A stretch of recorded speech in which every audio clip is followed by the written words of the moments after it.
Chapter 1. We found our way to San Jose. Let me tell you a story, my story, on how I found God. If we're going to tell a story, let's start at the beginning. I was first born in Redwood City, California on August 10th, 1972 at 10:30 p.m. This may sound strange to some, but I believe I remember my birth. Everything was calm, and then suddenly, all this commotion. I went from peace to distress, and it hasn't changed since. This is my first memory. From the words of my mother, she said I came out coughing. Sounds about right. I don't recall much after that, but our little family lived at that time in Mountain View. From Mountain View, we moved to San Jose. Our first day in our new home in San Jose is where my next memory comes from. I was 1 year old. What I remember is orchards across the street from the home, and me walking through the door, and I see a fireplace. I ran to the stone-crafted fireplace and began to jump on it, when suddenly I fell and busted my head. My aunt came in the door and saw me, and I can remember her running out for help. Welcome to San Jose. These are the years I can remember being around my family a lot.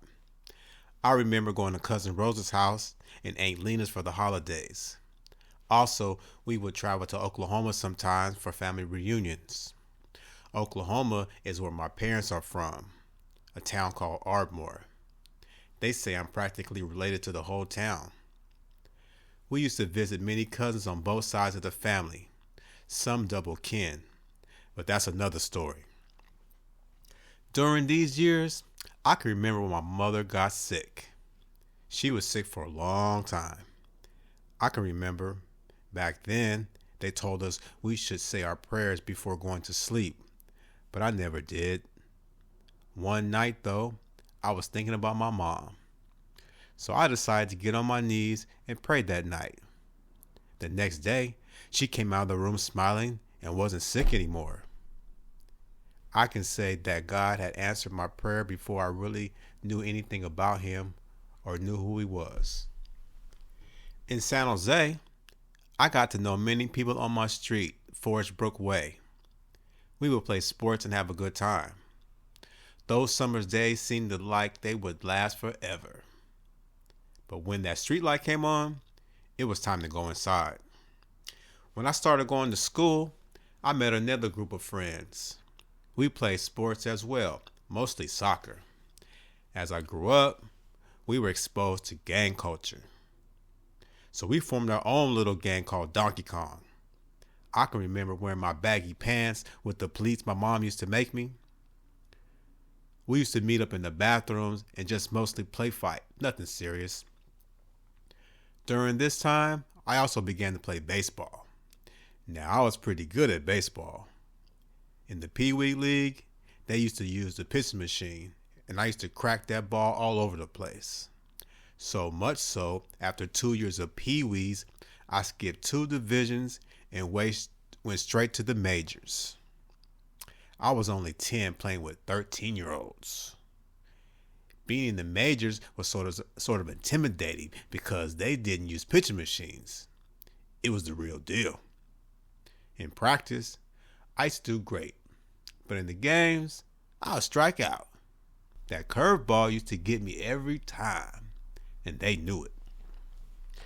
Well, our team was pretty good, and we ended up going to the finals against a team that won 9 years in a row. I used to play 3 innings and then sit on the bench. I used to play left field and sometimes third base. I was on the bench and the game was tied. This was the last game to decide who was going to be the champions. I'm in the dugout, chewing on my big league gum when I hear Lofties, you're up. It was like, oh no. But I had to go up to bat. As I came out the dugout, I could see all the people looking at me. They were probably thinking, Oh no, the strikeout king is coming to strike out like always. I must admit, I was thinking the same thing. I get up to bat, and wouldn't you know it, I hit the ball. I get on base. It's a miracle. Maybe my dad, who was sitting in the bleachers, was praying, or maybe God had mercy. But it was true. I was on base. The next batter hit the ball, and I got on third. Next up, one of our best players cracked the ball, and I scored the winning run. Everyone was so excited. My coach said, "Good job, Lofties." Yes, I believe that was a miracle indeed. I probably could have gone on to do big things in the majors because that was my first year. But unfortunately, my dad got a new job and he wanted to move closer to it. So he wanted to move to Fremont. I was so bummed. I had a lot of friends in San Jose, in my neighborhood, and at school. In my neighborhood were the Mexican friends, the Contreras, Chevo, and Daniel Gallegos. And at school were the black ones, Ernie and Mark Spears. I even had a girlfriend I had to leave behind, Stephanie Douglas. This was tragic. So much so that I vowed that if I moved to Fremont, I would never play sports again. Childish? I know, hey, I was only 10. And it was a mistake, I must admit, because I had natural talent. Goodbye, San Jose, Fremont, California. Here we come.